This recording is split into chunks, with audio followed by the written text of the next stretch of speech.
Welcome all to Kinematics class 10, in which we'll discuss about projectile motion or motion of an object in two dimensions. So if we are considering that an object is projected from ground with a velocity, let's say with an initial velocity u, and it is not projected in vertically upward direction, it is making some angle theta with respect to the horizontal. So if it is projected with a velocity u something like this, so we know that it will move through a path something like this, and after some times it will reach the ground. So over here, if the horizontal is taken as nothing but x-axis and the vertical is taken as nothing but y-axis, so over here you can observe that the particle is having displacement along x-axis as well as y-axis. So whatever the equations that we are using, that means the equations of motion is valid only for motion of an object when it is moving in a straight line. If it is moving in a two-dimensional path, then we cannot directly apply that.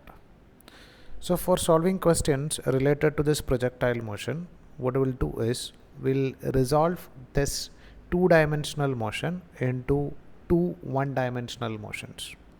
That means we can resolve its components along x-axis and along y-axis, or along horizontal and vertical.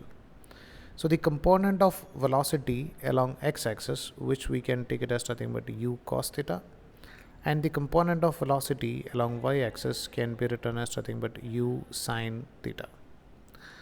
Now if we are just considering only the vertical motion of this object, so the acceleration, which is acceleration due to gravity, is acting in vertically downward direction, which is not having any component along x-axis. So that's why we are resolving it into two components. One is along horizontal and vertical, because horizontal component is not having any effect on vertical component, and the vertical component is not having any effect on horizontal component. So as the component of acceleration due to gravity or acceleration along x-axis is equal to 0, we can say that the particle is going to move with a constant velocity along the horizontal direction. That means the horizontal component of velocity will never change. It will be equal to u cos theta at any instant.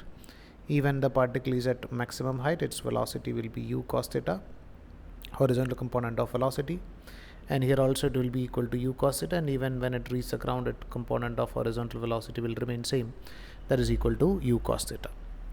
But if you are observing the vertical component, so the vertical component of velocity will decrease because acceleration due to gravity is acting in downward direction, and at the maximum height the value of vertical component becomes equal to 0.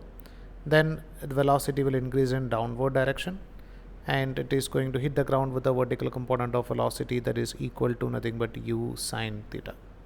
So the vertical component of velocity will change, but the horizontal component of velocity will not change. So for solving questions related to any type of two-dimensional motion, we need to resolve it into two one-dimensional motions. So over here we are going to resolve it into two components. One is along the horizontal direction or along our x-axis, and another one is along the vertical direction or along our y-axis.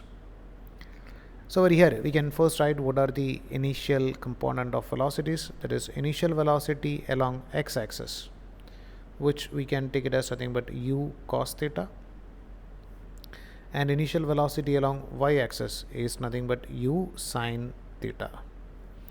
And we know that acceleration along x-axis is equal to 0, and acceleration along y-axis is nothing but, we can take minus g, because this g is acting in downward direction. So as the value of acceleration along x-axis is equal to 0, it is going to move with a constant velocity, and along vertical axis or along y-axis, acceleration due to gravity is acting, so it is going to move with a uniform acceleration.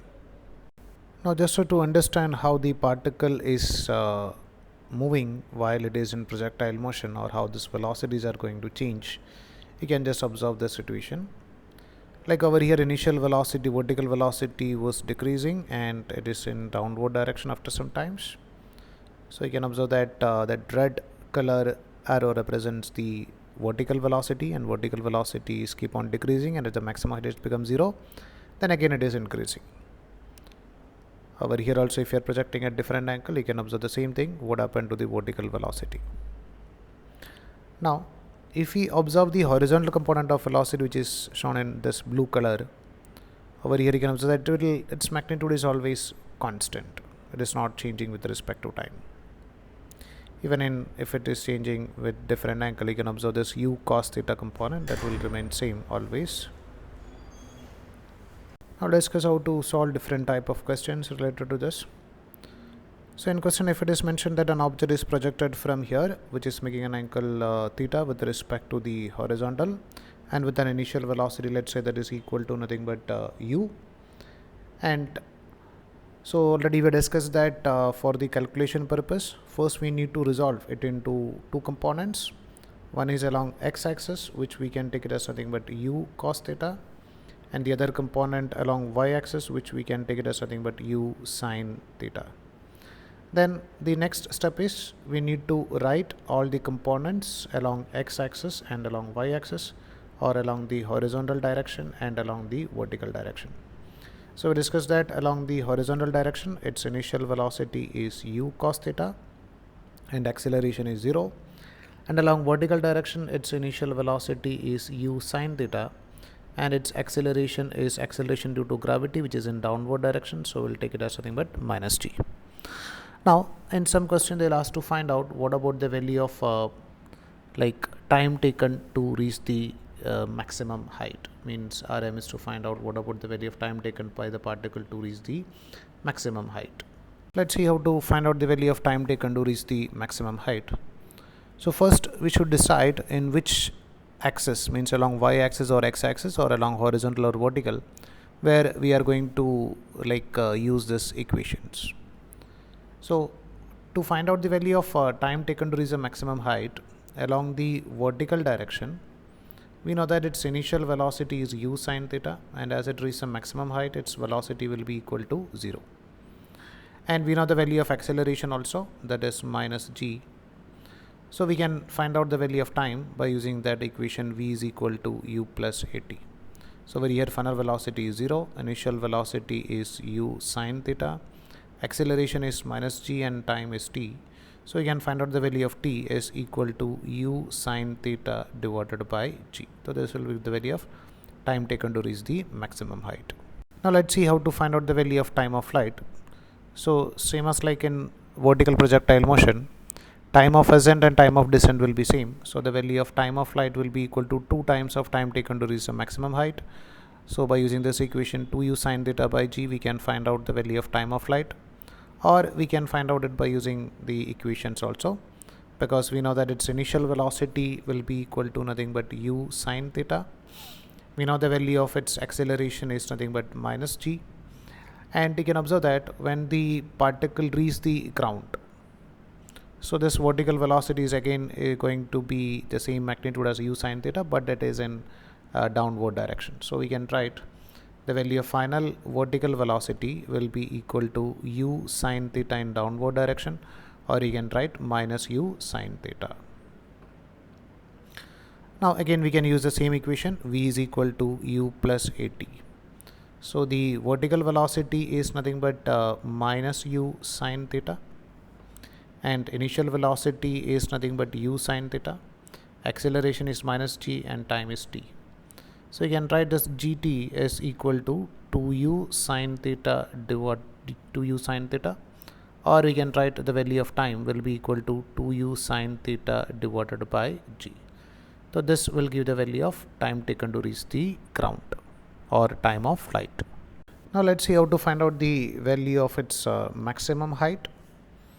So over here we can say that along the vertical directions, its initial velocity is u sin theta, and we are just observing only the vertical component, which is u sin theta initial velocity, and at the maximum height its velocity becomes equal to 0. Acceleration is minus g because it is in downward direction, and displacement is equal to h, positive h, as it is in upward direction. And we are going to find out the value of h over here. So we can use that equation, v square minus u square is equal to 2 into a into s.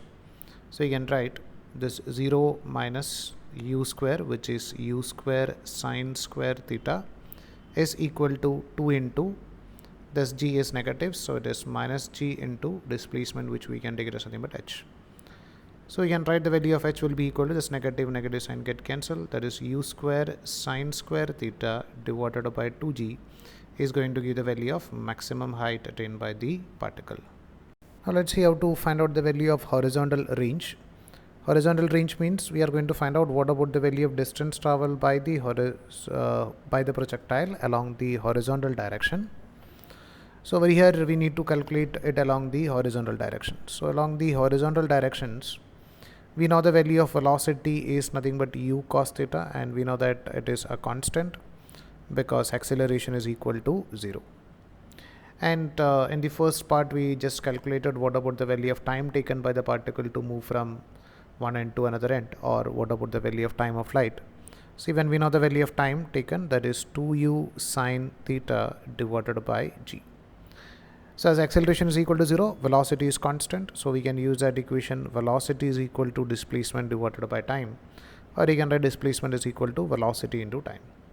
So over here this displacement along the horizontal direction is known as nothing but range, and velocity is nothing but u cos theta, and the value of time is nothing but 2u sine theta divided by g. So you can write the value of range will be equal to 2u square into sine theta cos theta divided by g. Now we can just modify this equation. 2 sine theta cos theta, the term 2 sine theta cos theta can be written as nothing but sine 2 theta. It's a trigonometric relation.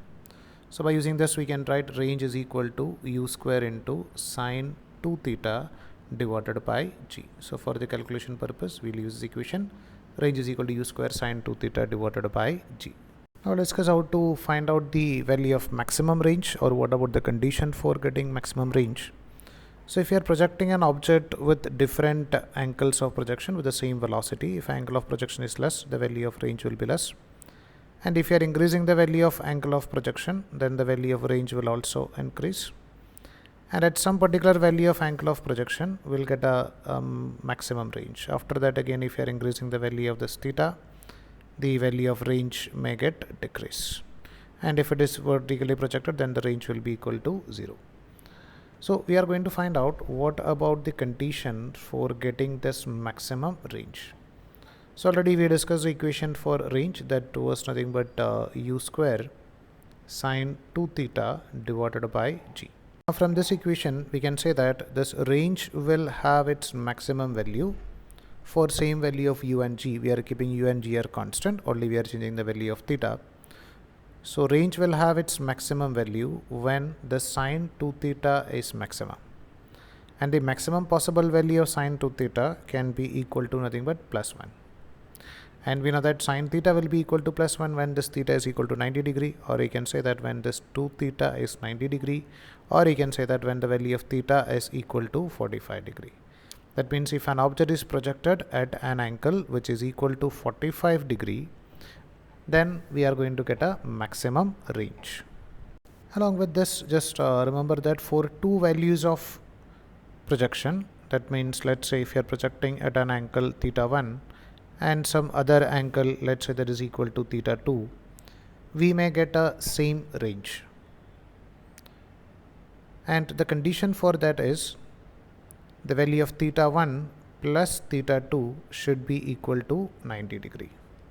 That means if one angle theta 1 is 20 degree, then the range for 20 degree, and with the same velocity if you are projecting at an angle of 70 degree, then the value of range will be same. Or we can say that for two angles theta and 90 minus theta, we are going to get the same range.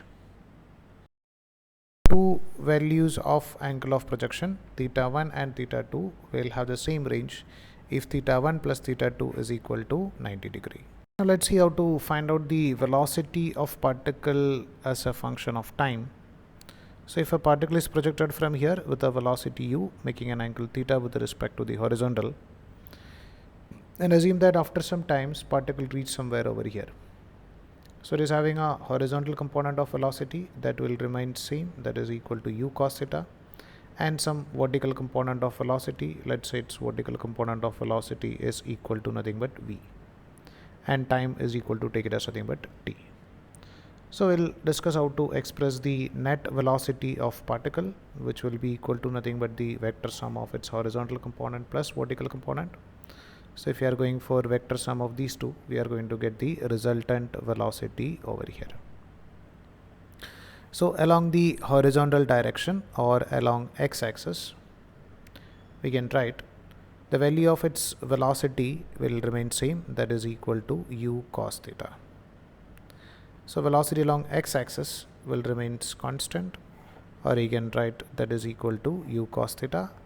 And if you are finding out the velocity along the vertical direction or along y-axis, so we can use that equation. Initial velocity is nothing but u sine theta, the component of velocity, initial component of velocity along the vertical direction, which was u sine theta. And acceleration is nothing but acceleration due to gravity, which is acting in downward direction. So you can find out what about the value of velocity after a time of t seconds. So you can write v is equal to u plus at. From this equation you can write velocity is equal to initial velocity is u sine theta minus g into t. So this is velocity along y-axis. So if you want to represent it in vector form, we can write the value of resultant velocity vector will be equal to u cos theta along I cap plus u sine theta minus gt along j cap. So if you want to find out the magnitude of this resultant velocity, so we can go for under root of x component ka square, which is u cos theta the whole square, plus the y component square, that is u sine theta